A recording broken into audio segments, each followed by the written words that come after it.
샬롬. 류 선생의 구속사 천국열차 창세기 13번째 셈의 줄기에서 아브람까지 말씀은 창세기 11장 10절에서 12장 9절의 말씀입니다. 본문에는 두 개의 톨레도트가 등장하는데 다섯 번째 톨레도트 11장 10절에서 26절은 셈의 줄기에서 아브람이 태어나는 것을 보여주고 있고, 여섯 번째 11장 27에서 25장 11절까지는 아브람을 부르심으로부터 시작하여 아브라함의 향년이 175세라 그의 나이가 높고 늙어서 기운이 다하여 죽어 자기 열저기로 돌아가며 25장 7절에서 8절 하고 임무를 마치고 구속사의 무대로 떠나는 데까지입니다. 이 점에서 깨닫게 되는 것은 창세기에 등장하는 문단 나누기 톨레도트의 초점이 아브라함에게 맞춰져 있다는 점입니다. 이렇게 하고 있는 것은 아브라함이 위대해서가 아니라 하나님께서 그에게 세워주신 메시아 언약 때문인 것입니다. 이런 맥락에서 1장에서 11장까지의 내용은 천지창조, 인류의 타락, 홍수심판, 바벨탑 사건 등 인류 전체를 대상으로 전개하였으나 바벨탑 사건이 분기점이 되어 12장부터 50장까지의 내용은 아브라함, 이삭, 야곱, 요셉 등 4대 족장을 중심으로 여인의 후손에 대한 계시를 구체화시켜 나가는 내용입니다. 첫째 단원 11장 10절에서 26절 셈의 줄기에서 아브람까지. 다섯 번째 톨레도트는 셈의 족보는 이러하니라 11장 10절 하고 시작이 됩니다. 그리하여 셈, 아르박삿 10절, 셀라 12절, 에벨 14절, 벨렉 16절, 르우 18절, 수룩 20절, 나홀 22절, 데라를 낳았고 24절. 데라는 70세 아브람과 나홀과 하란을 낳았더라 26절 하고 아브람까지 이어지는 족보를 보여줍니다. 역대상에는 방대한 족보가 등장하는데 아담, 셋, 에노스, 게난, 마할랄렐, 야렛, 에녹, 무드셀라, 라멕, 노아, 셈, 함과 야벳은 조상들이라. 역대상 1장 1절에서 4절. 셈, 아르박삭, 셀라, 에벨, 벨렉, 루, 수룩, 나올, 데라, 아브라함, 곧 아브라함은 조상들이요 하고 말씀했는데 역대상 1장 24절에서 27절 창세기의 족보와 일치합니다. 성경이 족보를 이처럼 중요시하고 있는 궁극적인 목적은 여자의 후손 곧 그리스도께서 어떤 줄기로 오셨는가를 증언하기 위해서입니다. 그러므로 신약성경 마태복음은 아브라함과 다윗의 자손 예수 그리스도의 계보라 마태복음 1장 1절 하고 족보를 제시하므로 예수가 아브라함과 다윗에게 언약하신 그리스도이심을 입증하고 있고, 누가복음은 예수께서 가르치심을 시작하실 때 30세쯤 되시니라. 사람들이 아는 대로는 요셉의 아들이니 요셉의 위는 헬리오 하고 추적해 올라가 누가복음 3장 38절 그 위는 에노스요 그 위는 셋이요 그 위는 아담이요 그 위는 하나님이시니라. 누가복음 3장 38절 하고 하나님까지 이루고 있는 것을 봅니다. 이렇게 하고 있는 것은 예수가 하나님께서 내가 뭐뭐뭐뭐 하리라 하고 선언하신 원복음, 즉 여자의 후손이 아브라함과 다윗에게 언약하신 그리스도로 오셨다는 점을 입증하기 위해서인 것입니다. 리브가의 뿌리. 이 점에서 여섯 번째 톨레도트는 아브라함의 계보인데 데라의 후예는 이러하니라 11장 27절 하고 데라부터 시작하고 있는 의도가 무엇인가 하는 점입니다. 이는 훗날 이삭의 아내에 될 리브가의 뿌리를 밝혀주기 위해서입니다. 이삭을 번제로 드리라 하시는 문맥에서 난데없이 이 일 후에 어떤 사람이 아브라함에게 알려 이르기를 밀가가 당신의 형제 나홀에게 자녀를 낳았다 하였더라 하면서 이 8사람은 아브라함의 형제 나홀의 아내 밀가의 소생이며 부드엘은 리브가를 낳았고 창세기 22장 20절 23절 하고 리브가가 태어나는 기사가 있고 24장에서 이삭의 아내를 맞이하러 간 아브라함의 충복으로 하여금 리브가를 만나게 하시고 가겠나이다 하는 리브가에게 너는 천만인의 어머니가 될지라 24장 60절 하고 축복하는 것을 대하게 됩니다. 하나님께서는 여자의 후손이 태어날 혈통의 순수성을 보존하기 위해서 벌써부터 이삭의 아내를 예비하고 계셨던 것입니다. 그렇다면 형제에게 묻고 싶은 말이 있습니다. 형제는 족보를 갖고 있는 신앙인입니까? 나 자신이 복음을 통해서 하나님의 가문에 태어나기까지 어떻게 족보가 이어져 내려왔으며 나의 믿음의 조상은 누구인가를 분명히 깨닫고 있느냐는 말입니다. 이것이 성경을 구속사적으로 보야만 하는 이유 중에 하나입니다. 둘째 단원 27절에서 32절 갈대아 우르에서 하란으로. 여섯 번째 톨레도트는 데라의 족보는 이러하니라. 데라는 아브람과 나홀과 하란을 낳고 하란은 롯을 낳았으며 11장 27절 하고 시작이 되어 데라가 그 아들 아브람과 하란의 아들인 그의 손자 롯과 그의 며느리 아브람의 아내 사레를 데리고 갈대인의 우르를 떠나 가나안 땅으로 가고자 하더니 하란에 이르러 거기 거류하였으며 합니다. 31절. 데라가 갈대아 우르를 떠난 이유에 대해서 본문은 언급하고 있지 아니합니다만 사도행전에 기록되어 있는 스데반의 증언을 통해서 알 수가 있습니다. 스데반이 이르되 여러분 부영들이여 들으소서. 우리 조상 아브라함이 하란에 있기 전 메소포다미아에 있을 때 영광의 하나님이 그에게 보여 이르시되 너 고향과 친척을 떠나 내가 너에게 보일 땅으로 가라 하시니 아브라함이 갈대아 사람의 땅을 떠나 하란에 거하다가 그의 아버지가 죽음에 하나님이 그를 거기서 너희 지금 사는 이 땅으로 옮기셨느니라 하고 증언합니다. 사도행전 7장 2절에서 4절. 이로 보건대 아브라함이 하나님의 부르심을 받은 것은 메소포다미아 즉 갈대아 우르에서였음을 알게 됩니다. 당시 아버지 데라는 데라가 강 저쪽에 거주하여 다른 신들을 섬겼으나 여호수아 24장 2절 하고 우상을 섬겼다는 것입니다. 그래서 하나님께서는 너는 너의 고향과 친척과 아버지의 집을 떠나 내가 너에게 보여줄 땅으로 가라 하고 명하신 것입니다. 창세기 12장 1절. 그런데 아브람만이 아니라 데라가 그 아들 아브람과 하란의 아들인 그의 손자 롯과 그의 며느리 아브람의 아내 사레를 데리고 갈대아인의 우르를 떠나 가나안 땅으로 가고자 하더니 31절 하고 아버지 데라와 친척인 롯도 따라 나선 것입니다. 데라는 나이가 205세가 되어 하란에서 죽었더라. 32절 합니다. 아브라함이 하나님의 소명에 온전히 응답하기 위해서는 아버지 데라가 죽기까지 하란에 머물러 있어야만 했고 훗날 롯도 떠나 보내야만 했던 것입니다. 13장 12절. 데라가 죽자 아브라함은 하나님께서 지시하신 땅 가나안으로 나아가게 되었던 것입니다. 구속사의 전환점. 이런 문맥에서 아브라함을 부르신 바벨탑 사건과 밀접한 연관이 있는 구속사에 있어서 전환점이 됩니다. 두 문단을 대조해보면 분명해집니다. 노아의 후손들은 신할 평지에 고도로 발달된 바벨 문명을 이루었으나 그것은 인본주의 문명이요 하나님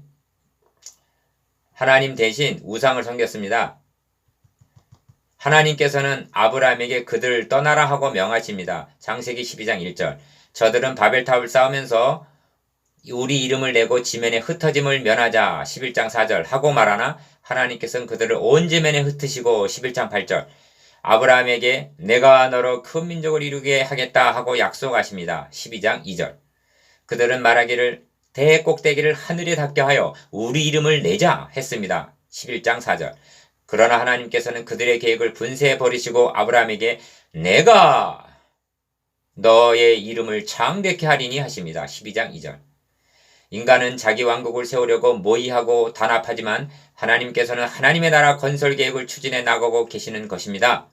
그리하여 지금까지 1에서 11장 온 인류를 대상으로 삼으셨던 하나님께서 이후로는 아브라함 한 사람을 상대하시는 것을 봅니다.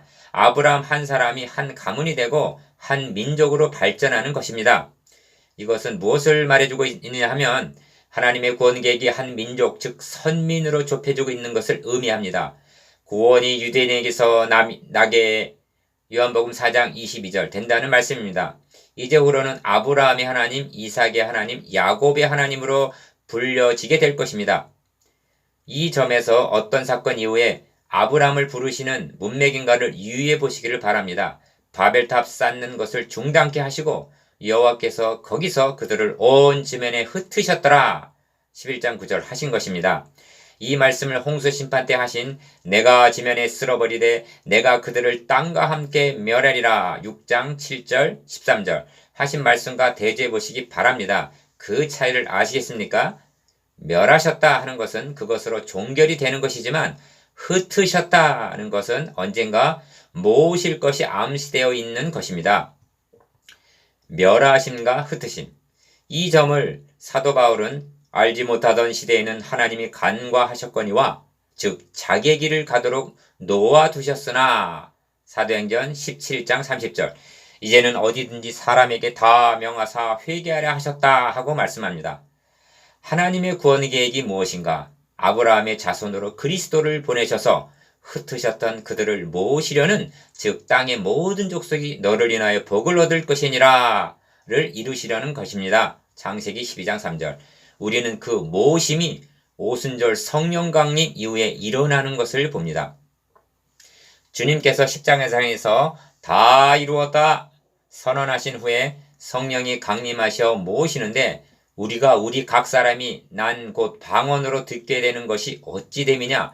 우리는 바데인과 메데인과 엘람인과 또 메소보다미아, 유대와 갑바도기아, 본도와 아시아, 부르기아와 밤빌리아, 애국과 및 구레네에 가까운 리비아 여러 지방에 사는 사람들과 로마로부터 온 나그네 곧 유대인과 유대계에 들어온 사람들과 그레데인과 아라비아인들이라 우리가 다 우리의 각 언어로 하나님의 큰 일을 말함을 듣는도다. 사도행전 28장 11절 하고 모으시는 것을 보게 됩니다. 이 구속사의 흐름을 놓치지 마시기를 바랍니다. 셋째 단원 창세기 12장 1절에서 9절 내가 너에게 지시하는 땅으로 가라. 여호와께서 아브라함에게 이르시되 너는 너의 고향과 친척과 아버지의 집을 떠나 내가 너에게 보여 줄 땅으로 가라 하십니다. 창세기 12장 1절 구속사의 관점에서 성경을 대한다는 것은 성경에 등장하는 인물에 초점을 맞추는 것이 아니라 인물을 주관하고 계시는 하나님 중심으로 본다는 뜻이기도 합니다. 하나님 중심으로 본다는 말은 인간의 책임보다는 하나님의 주권을 앞세우는 것을 말합니다. 하나님께서는 주권적으로 아브라함을 택하셔서 내가 너에게 지시할 땅으로 가라 하고 명하십니다. 이것은 하나님의 주권적인 소명입니다. 이에 아브라함이 여호와의 말씀을 쫓아갔고 합니다.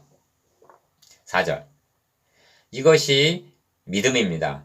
믿음이란 덮어놓고 믿습니다 하는 것이 아닙니다. 하나님의 명령에 대한 인간의 응답입니다. 하나님의 말씀에 대한 올바른 반응과 결단 이것이 믿음입니다. 이 점을 믿음장에서는 믿음으로 아브라함은 부르심을 받았을 때 순종하여 장래 기업으로 받을 땅에 나아갈새 갈 바를 알지 못하고 나갔으며 하고 말씀합니다. 히브리서 11장 8절 하나님께서 아브라함을 택하시고 부르실 때에는 그를 통하여 이루시려는 목적과 계획을 갖고 계시기 때문입니다. 그 목적이 무엇인가? 내가 너로 큰 민족을 이루고 너에게 복을 줘 너의 이름을 창대하게 하리니 너는 복이 될지라 하십니다. 창세기 12장 2절 11장 30절에서 사레는 임신하지 못함으로 자식이 없었더라 한 아브람에게 너로 큰 민족을 이루게 하시겠다고 말씀합니다. 너를 축복하는 자에게는 내가 복을 내리고 너를 저주하는 자에게는 내가 저주하리니 땅의 모든 족속이 너로 말미암아 복을 얻을 것이니라 하십니다. 창세기 12장 3절 이것이 아브라함에게 세워주신 첫 번 언약인데 요약을 하면 첫 번째는 너로 큰 민족을 이루게 하겠다는 것과 둘째는 땅의 모든 족속이 너로 말미암아 복을 얻을 것이라는 말씀입니다. 거짓된 인간들은 단합하여 자 성읍과 탑을 건설하여 그 탑 꼭대기를 하늘에 닿게 하여 우리 이름을 내고 온 지면에 흩어짐을 면하자 창세기 11장 4절 하고 하나님을 대항하나 하나님께서는 땅의 모든 족속이 너로 말미암아 복을 얻을 것이라 즉 하나님의 아브라함의 자손으로 그리스도를 보내셔서 천하 만민을 구원하시려는 것입니다. 이 점에서 우리는 위대한 원리를 깨닫게 됩니다. 인간은 반복해서 죄를 범하고 반역하지만 하나님께서는 그때마다 죄가 더한 곳에 은혜가 더욱 넘침으로 대처해 주시며 묵묵히 구속사역을 성취해 나가신다는 사실입니다. 아담 하와가 범죄했을 때에도 여자의 후손은 너의 머리를 상하게 할 것이요 하고 최초의 복음을 약속하셨습니다. 가인이 아벨을 죽이자 대신에 셋을 주셨습니다. 사람의 죄악이 세상의 관영 6장 5절 하여 홍수로 멸하실 때에는 노아의 8식구를 구원하여 주사 거룩한 씨를 보존하여 주셨으며 무지개 언약을 세워 주셨습니다. 홍수 심판 후에도 바벨탑을 쌓는 것으로 대항하는 저들을 여러 나라와 방언과 족속으로 흩어버리시고 구속사역을 성취해 나가시기 위하여 아브라함을 택하셔서 믿음의 조상으로 세워지는 것을 보게 됩니다. 그렇다면 하나님께서 아브라함을 택하신 근거가 무엇인가? 그의 가문이나 아브라함에게 무슨 공로나 자격이 있어서입니까? 아닙니다. 성경은 아브라함의 아버지 데라가 강 저편에 거하여 다른 신들을 섬기고 있었다고 밝혀주고 있습니다. 여호수아 24장 2절. 이는 세매 후에 창세기 11장 10절 들도 타락하여 세속화되고 있었다는 점을 말해줍니다. 하나님께서 한 사람을 택하시는 의도를 짐작하게 합니다. 하나님께서는 우상을 섬기는 너희 본토 친척 아비집을 떠나 내가 내게 지시할 땅으로 가라 하십니다. 말씀을 따라갔고 이 아브라함이 여호와의 말씀을 따라갔고 롯도 그와 함께 갔으며 아브라함이 하란을 떠날 때 75세였더라. 창세기 12장 4절 합니다. 아브라함은 여호와의 말씀을 따라갔고 롯은 아브람을 따라간 것입니다. 데라는 떨어졌으나 롯은 여전히 붙어있는 것을 봅니다. 이 롯이 14장에서는 소돔에 거주하다가 사로잡혀가는 것으로 부담을 주고 19장에서는 소돔을 멸하실 때 아브라함을 생각하사 롯을 그 엎어오시는 중에서 구원을 하셨더라 하는 것으로 짐이 됩니다. 그리고 종례는 아브라함의 자손을 대적할 모압과 암몬을 출현시키는 것으로 끝나게 됩니다. 아브라함이 그의 아내 사레와 롯 조카 롯과 하란에서 모은 모든 소유와 얻은 사람들을 이끌고 가나안 땅으로 가려고 떠나서 마침내 가나안 땅에 들어갔더라 합니다. 창세기 12장 5절. 아브라함이 믿음으로 가나안에 도착했을 때 그때 가나안 사람이 그 땅에 거하였더라 6절 하고 약속의 땅은 비어있는 땅이 아니라 가나안 7족속들이 차지하고 있는 땅이었습니다. 또한 다음 문단에서 보게 될 것입니다만 가나안 사람이 차지하고 있는 것만이 아니라 그 땅에 기근이 심하였더라 하고 말씀합니다. 10절. 아브라함은 장막 칠 만한 장소도 제대로 얻지를 못하고 산으로 옮겨 장막을 쳤습니다. 8절. 아브라함의 심정은 어땠을까요? 혹시라도 말씀을 따라온 것을 후회하지는 않았을 것인가? 그때 여호와께서 아브라함에게 나타나 가라사대 내가 이 땅을 너의 자손에게 주리라 하고 말씀하십니다. 7절. 자손에게 주리라 하심은 정한 때가 있다는 뜻입니다. 언약을 믿는 믿음에는 기다림과 인내가 필요하다는 것입니다. 아브라함은 어떻게 했는가? 단과 장막. 그가 자기에게 나타나신 여호와를 위하여 그곳에 단을 쌓고 거기 배달 동편으로 옮겨 장막을 쳤다고 말씀합니다. 7절 상반절에서 8절까지. 쌓은 단과 쳐놓은 장막 이 둘은 깊은 의미를 전달해주고 있습니다. 하나님을 향해서는 단을 쌓고 자신을 위해서는 나그네와 행인이라는 고백으로 장막에 거하는 이것이 아브라함 신앙의 두 지주였던 것입니다. 이 점이 그가 그곳에서 여호와께 제단을 쌓고 여호와 이름을 부르더니 한 말씀에서 나타납니다. 8절.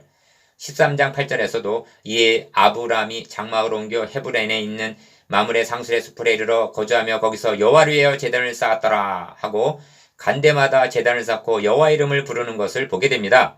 이는 아브라함이 하나님의 말씀을 믿었다는 증거가 됩니다. 그리고 이 제단은 하나님이 그에게 일려주신 곳에 이른지라 이에 아브라함이 그곳에 제단을 쌓고 나무를 버려놓고 그의 아들 이삭을 결박하여 제단 나무 위에 놓고 22장 9절에서 절정을 보게 됩니다. 점점 남방으로 옮겨갔더라 12장 9절.